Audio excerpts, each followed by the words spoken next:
Hey guys, this is Baron B. Lee again. I just wanted to talk to you guys today a little bit about my son, Eric Dragon Lee. He's a big part of my life and a reason I'm doing everything I'm doing right now. Eric was born April 29, 2014. So he just had his 8th birthday. We celebrated it on Friday. Eric has a few challenges ahead of him, and I wanted to go over with some of the things that he faces. He has a form of cerebral palsy called dystonia. For folks that don't know what dystonia is, it's basically where the body doesn't register to what the brain is telling it to do.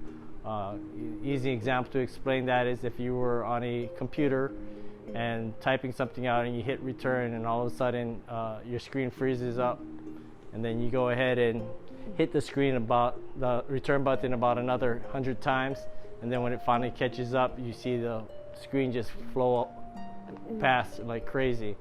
Well, the body does the same thing to his brain. His brain's telling his body to pick something up.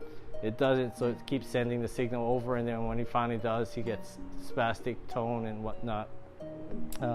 That's just one of his ailments. The other is a connectorus. He also has audio neuropathy, which affects his hearing, and then he has some vision issues, as well as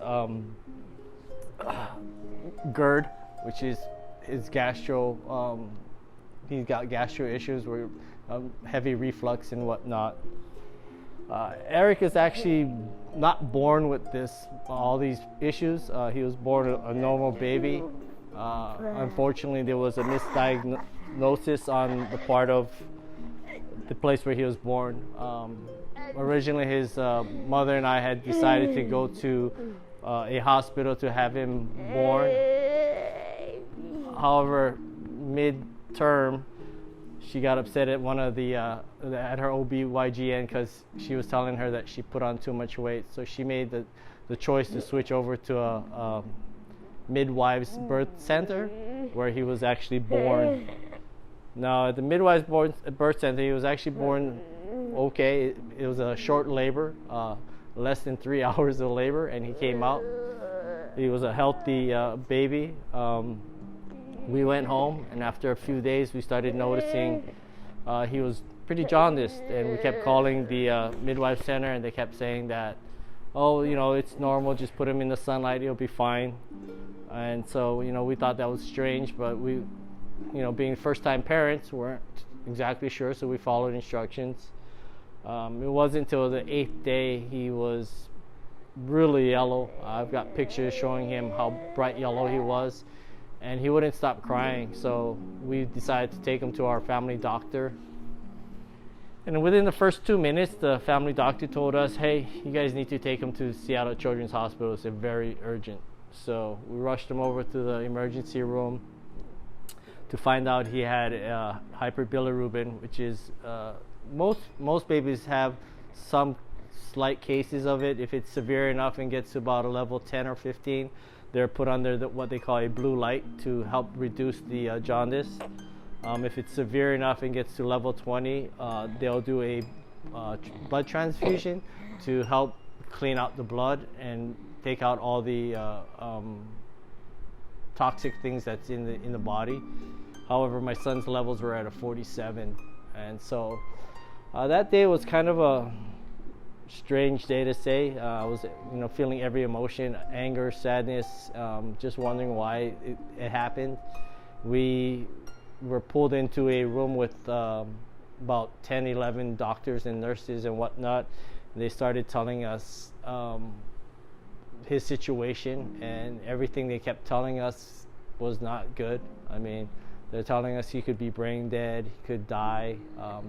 Best case scenario, he'll still have brain damage, which will affect his motor skills. Now, fortunately, the best case scenario happened, but it still left him with a lot of challenges. The reason I was upset, I found out the whole thing could have been prevented. He was actually diagnosed with a genetic disorder called galactosemia. It's what basically the body is not able to break down galactose. Now, galactose is normally broken down from lactose. Lactose goes into two forms. One is glucose, one is galactose. Glucose is what the body consumes and uses for energy. Galactose is normally shed through your urine. However, because he can't break it down, it went all up to his brain and caused that severe hyperbilirubin.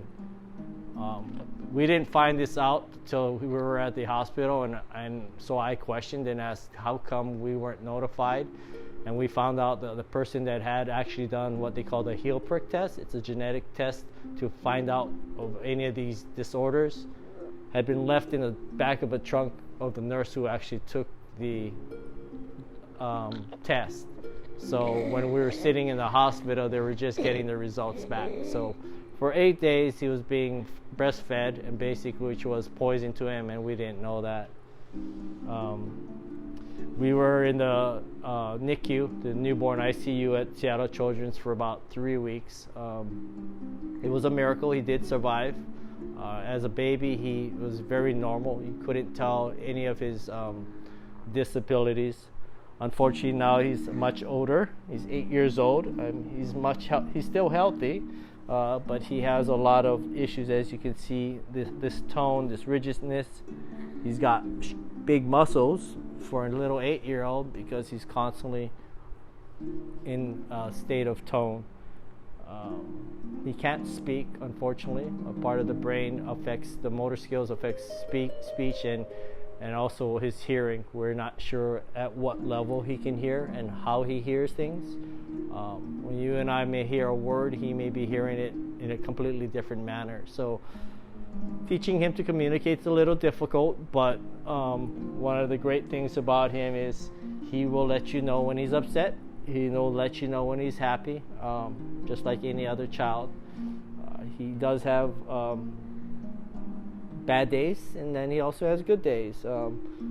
Fortunately, we are able to have him here with us rather than the possibility of what could have happened.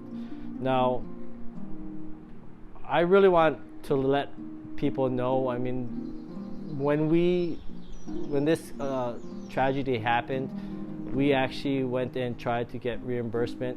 We sued the birthing center for the negligence to put into a fund. I have a special needs trust fund set up for him from the money that we were awarded.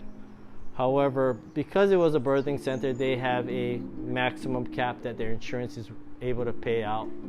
And unfortunately, for us to go and get more was not possible. So my message is, if you're a parent, first time or even another time, and you guys are thinking of alternative ways to have your child, whether it be at home with a midwife or at a birthing center, I would recommend you take it to a major hospital. Had he been born at a hospital and this had happened, I wouldn't be worried about his financial future. We would have been able to sue for enough to cover him for a lifetime. The settlement we got from the midwives was $1 million. However, after you pay your lawyers and everything, you're looking at a little over $600,000, and it's put into I put it into a trust to grow. But with the amount of medical challenges he's going to need, obviously it's not going to be enough to take care of him for a lifetime. So I don't want other families to face a situation just in case something bad happens to their child. At least be at a hospital where you can actually get the financial reimbursement required to take care of the wrongdoing. It's almost his nap time, so I'm going to head out, but I appreciate you guys tuning in. I have more to tell you guys, but today I really wanted you guys to meet the reason I'm doing all of this.